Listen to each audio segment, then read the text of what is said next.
अस्सलामुअलैकुम वरहमतुल्लाह। दोस्तों, ये मेरे सामने बहुत सारा वेस्ट पड़ा है जिसको पैडी स्ट्रॉ कहते हैं। पंजाबी में इसको पराली कहते हैं, उर्दू में आप कह सकते हैं कि चावल की बाकियात। ये जब राइस काट लिया जाता है तो इस तरह का जो पराली है वो बच जाती है। और अगर हम पाकिस्तान की बात करें तो जो मौजूदा सीज़न है इसमें हज़ारों टन जो है वो पराली पैदा की जाएगी और फिर इसको आग लगा दी जाएगी। ये देख लें, यहाँ पे जो है फसल काट ली गई है और जो इसकी बाकियात हैं इसको फैला दिया गया ताकि ये खुश्क हो जाए और खुश्क होने के बाद इसको आग लगा दी जाएगी। आपको मेरे सामने ये मैं अगर पीछे आपको दिखा सकूं तो ये आग लगाने का प्रोसेस जो है वो शुरू भी हो चुका है। आपको एक बहुत बड़ा धुआं उठता नज़र आ रहा होगा। अगर मैं आपको कैमरे में दिखा सकूं तो ये पराली को आग लगा दी गई है और वहाँ से धुआं उठ रहा है। अब हमारी गवर्नमेंट का ये रूल है कि पराली को आग लगाना कानूनन जुर्म है और किसानों को ऐसा नहीं करना चाहिए। लेकिन किसानों को अल्टरनेटिव दिए बगैर ये रूल बनाना एक अहमकाना बात होगी। अल्टरनेटिव्स नहीं देते, रूल्स बनाते हैं। अब इसका बेस्ट अल्टरनेटिव जो हो सकता है, आजकल डीएपी के प्राइस जो हैं वो इंक्रीज़ हो रहे हैं। डीएपी जो है वो दिन ब दिन महंगी होती जा रही है, जो कि अभी 6000 से क्रॉस कर चुकी है। अब किसानों को अगर टेक्नोलॉजी दे दी जाए तो इस जो बाकियात हैं इन्हीं से बहुत ही सस्ती जो है वो डीएपी के अल्टरनेटिव फास्फोरस सी खादें बनाई जा सकती हैं। ये जो इतना बड़ा वेस्ट क्रॉप वेस्ट मौजूद है, इसमें जो ऑर्गेनिक मैटर है उसको यूटिलाइज़ करते हुए रॉक फास्फेट को सॉल्युबलाइज करके बायो ऑर्गेनो फास्फेट में कन्वर्ट किया जा सकता है। अब जब ये बायो ऑर्गेनो फास्फेट में कन्वर्ट हो जाएगी तो इसके बहुत सारे फ़ायदे होंगे। एक तो ये होगा कि फसल जो है उसकी बाकियात एक पॉजिटिव वे में ज़मीन को वापस कर दी जाएंगी।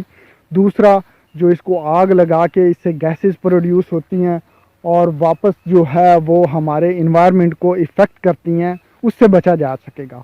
और तीसरा, किसानों पे कोई पाबंदी लगाने की भी ज़रूरत नहीं पड़ेगी।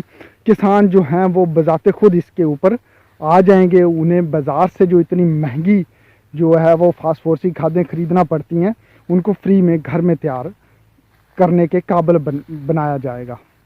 तो इसके लिए गवर्नमेंट को क्या करना होगा? गवर्नमेंट को सिंपल ये काम है कि गवर्नमेंट को एक ऐसी टेक्नोलॉजी किसानों तक ट्रांसफ़र करनी होगी जिससे बायो ऑर्गेनो फास्फेट्स जो है वो किसान खुद तैयार कर सकें। ये बहुत ही सेफ़ प्रोसीजर है, केमिकल्स इसमें इस्तेमाल नहीं होते, बड़ी आसानी से हैंडलिंग होती है। सिर्फ किसानों को ट्रेनिंग देनी है कि आपने इसको कैसे कन्वर्ट करना है और किसानों तक वो बैक्टीरिया ट्रांसफ़र कर देने हैं जो इनको बायो ऑर्गेनिक फॉस्फेट में कन्वर्ट कर देंगे।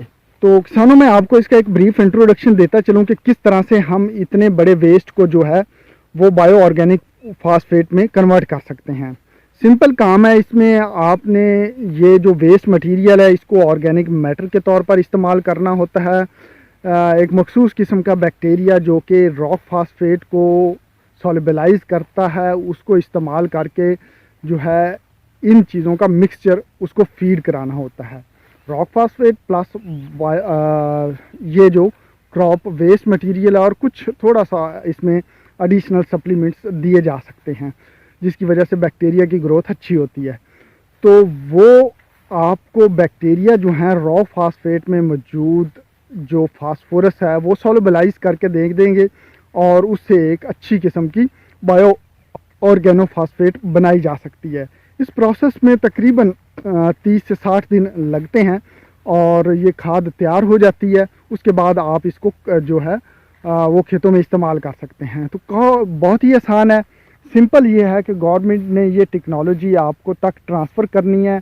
वो बैक्टीरिया आपको आसानी से जो हैं वो मार्केट में मुहैया करने हैं या आप तक जो है उसकी रसाई को आसान बनाना है और इस टेक्नोलॉजी को सिंपल करके आपको ट्रेन कर देना है।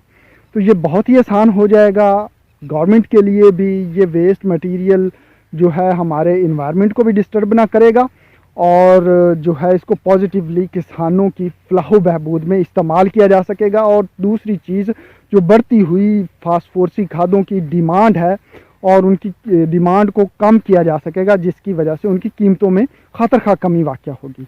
तो दोस्तों, ये एक मेरा आइडिया है। आप लोगों से गुजारिश है कि इस आवाज़ को आगे पहुंचाएं, खुद भी जो है इस पे काम करें। अगर आपके पास कुछ ऑफिशियल्स हैं, कुछ साइंटिस्ट हैं, उन पे ज़ोर डालें कि इस पे प्रोजेक्ट्स बनाएं, और ख़ास तौर पर जो आउटरीच जो प्रोजेक्ट्स हैं वो बनाएं, ताकि किसानों तक ये टेक्नोलॉजी ट्रांसफ़र की जा सके और इससे मुल्क और कौम का दोनों का फ़ायदा होगा। दोस्तों, अपने दोस्त डॉक्टर जमील शफ़ी को इजाज़त दें। अल्लाह हाफ़िज़।